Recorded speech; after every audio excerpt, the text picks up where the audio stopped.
Şuraya bir imzanızı alabilir miyim? Şu noktaya. Gel dayıcım gel. O numara işaretli. Evet. 29 numara. Gel abi geç. 31 ata 50 araba yola çok. Vereceğiz zaten. Onu bilsinler. 42 çağırırsın. 42, 43. Bugün depremin 37. günü. Hatay'ın Defne ilçesindeyiz. Elhamdülillah yardımlarımızı dağıtmaya devam ediyoruz. Bir yandan aşevimiz çalışıyor.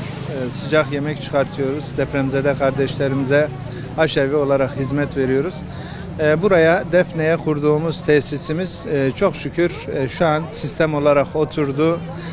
Gelen depremzedelerimizi karşılıyoruz. Onlara sıra numaralarını dağıtıyoruz ve hiçbir izdihama mahal vermeden düzenli bir şekilde alacaklarını alıyorlar, gıdalarını alıyorlar, ihtiyaçlarını alıyorlar sosyal marketimizden ve gidiyorlar.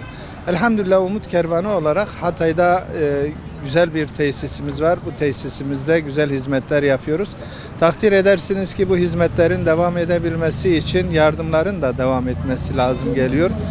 Şu anda önümüzde Ramazan var. Ramazan boyunca biz burada sıcak aş dağıtımına iftar vermeye devam edeceğiz.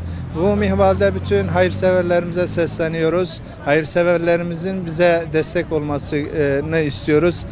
İftar yemekleri olsun, diğer yardımları olsun.